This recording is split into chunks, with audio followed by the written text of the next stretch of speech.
a Santiago Siri, lo conocerán de haber escuchado día y noche durante el Crypto Gate de Libra. Santiago es fundador de Democracy Earth, una organización sin fines de lucro que desarrolló un software de código abierto, libre, gratuito y descentralizado con la finalidad de promover una mejor democracia. Fue también fundador del Partido de la Red, el primer partido político digital en presentarse a elecciones, y es autor del libro Hacktivismo, la red y su alcance para revolucionar el poder. Y también es conductor de Filonews, de La Última Frontera, un genial podcast sobre tecnología, uno de los más importantes de la Argentina. Bienvenido, Santi. Gracias, Irina. El artículo de Hacete Millonario por Internet fue para Users. Sí. Gran revista, Users.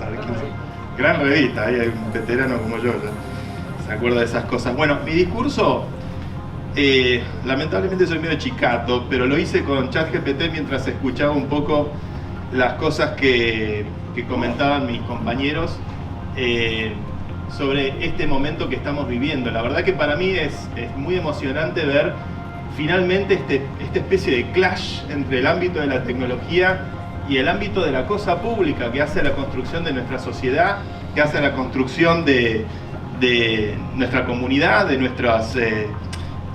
la forma en que elegimos vivir. Y creo que, a ver, lo escuchaba a Claudio. Claudio fue mi primer productor, fue el primero que me dijo: pibe, vos tenés que hacer televisión. ¿Estás seguro, Claudio? Culpa de Adrián Paenza que nos presentó. Y me acuerdo, para el Ministerio de Ciencia y Tecnología hice unas cápsulas en aquel momento, pre-TikTok, era esa época, explicando, hablando de Bitcoin, 2012, 2013. Uno era un extraterrestre en esa época, cuando hablaba de Bitcoin. En los medios empecé con Matías Martín, haciendo columnas de radio, el pibe de tecnología que iba una vez por semana. Me acuerdo que les regaló un Bitcoin a cada uno, literalmente un Bitcoin, valía $3 el Bitcoin en aquella época. A Matías, a Cabito, a los que hacían el programa de radio conmigo, lo perdieron los tres. Y todavía me lo reclaman. Así que hay 3 Bitcoins menos en circulación en el planeta, gracias a ese momento que uno, evangelizando y queriendo contar esa tecnología, uno con la tecnología siempre trata de, mirá, usarla, porque la forma, al usarla, es la mejor forma de aprenderla. Pero este año siento que cambió muchas cosas. ¿Qué cambió? Como comunicador pasé de ser alguien que era un columnista que iba una vez por semana a de repente estoy trabajando en radios donde me pueden llamar cualquier día, porque estamos en una época donde, como decía Claudio recién, uno de esos five guys, the guy, Elon Musk, de repente está parado en el Salón Oval al lado de Donald Trump, y las visiones tecnocráticas, tecnofeudales, las peores pesadillas o los mejores sueños, no lo sabemos aún, seguramente hay un poco de las dos cosas, se está materializando frente a nuestros ojos. La sociedad no es la misma. El CryptoGate, vamos a hablar del elefante en la sala. El CryptoGate es un hecho político rotundo del choque de un cambio generacional impresionante que está pasando frente a nosotros. Hace unos años en La Haya, Klaus Schwab, no, en La Haya, Rick Falvinch, fundador del Partido Pirata, me dijo algo que me quedó muy grabado. Me dijo: mirá, no existen los millennials, los centennials, la generación X, Z, H, no es así. Existe la generación online y la generación offline. El poder en el mundo hoy está por una generación que no es nativa digital, y se viene cada vez más fuerte una generación que sí es nativa digital.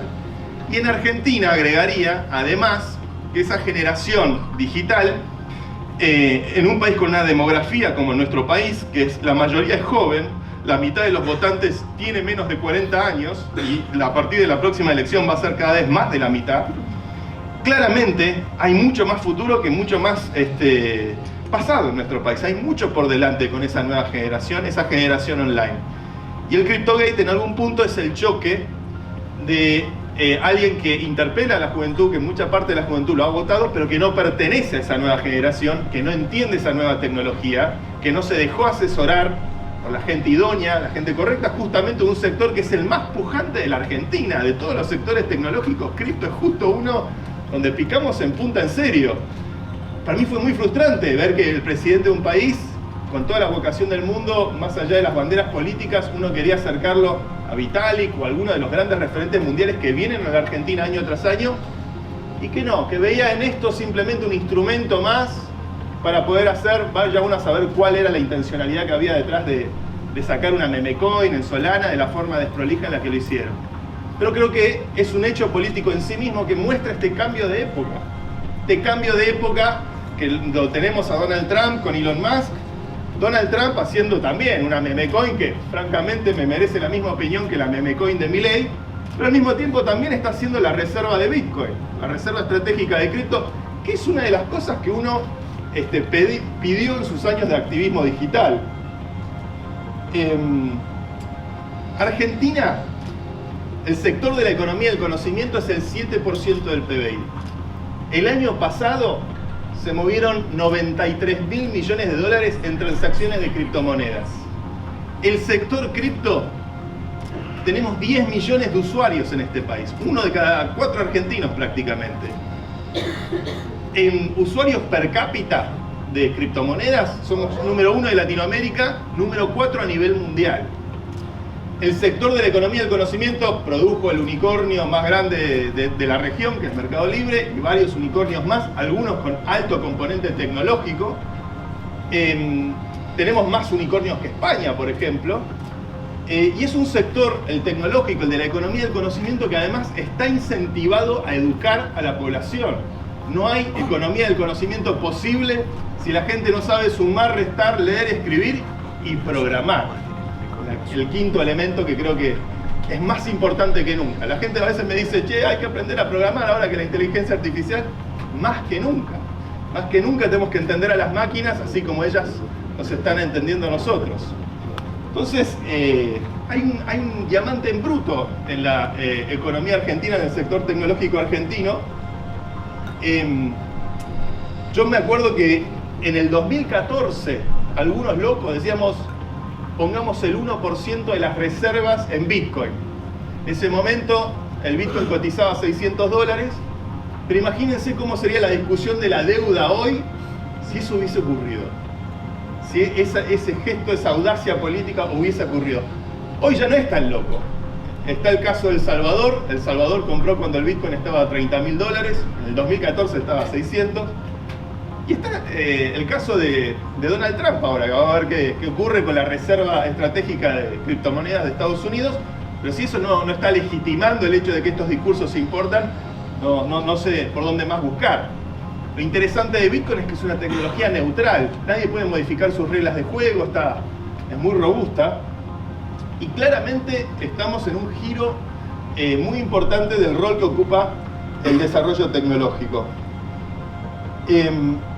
La inteligencia artificial puede ser muy importante para nuestro país. Se estima que actualmente Internet, lo digital, los teléfonos, todo lo que consumimos en términos digitales, hoy consume aproximadamente el 1,5% de la energía mundial. Para el año 2030 se estima que eso va a ser entre el 8 y el 10% de la energía mundial. Ese salto enorme en materia de consumo de energía por parte del ámbito de la economía del conocimiento es pura y exclusivamente por el surgimiento de la inteligencia artificial. Una búsqueda en Google consume como 4 segundos de una de estas lamparitas, pero una búsqueda en ChatGPT consume 30 a 35 veces más. Es muy intenso en energía. Y la verdad es que este es un país que tiene grandes desafíos, pero también tiene grandes recursos. Hace 2 años atrás, en el 2023, estuve con el que era ministro de Economía en aquel momento, Sergio Massa, y la propuesta era, bueno, no compremos Bitcoin con el 1% de las reservas, minémoslo. Se lo puede minar con el gas de venteo que se desperdicia en el fracking que ocurre en Vaca Muerta. Vaca Muerta que si la energía de la Argentina hoy es un vaso de agua, Vaca Muerta es toda esta sala. Y si usamos ese desperdicio energético, que es el metano ese que se desperdicia, va al aire, contamina, perjudica a los trabajadores, y lo convertimos en Bitcoin, podríamos empezar a minar reservas usando un recurso de forma inteligente. Estas son ideas que no son propias, son ideas que circulan en el ecosistema tecnológico argentino y que uno dice, hey, qué interesante poder empezar a pensar la política en esos términos de forma que usa lo que tenemos en abundancia en esta sociedad, que es pensar fuera de la caja, que es el ingenio, que es la creatividad. Eso es un atributo y una virtud argentina que después de 10 años de vivir afuera lo veo más que nunca. Entonces, hay realmente un potencial inmenso. También tenemos que pensar el desplazamiento laboral que puede llegar a generar la inteligencia artificial.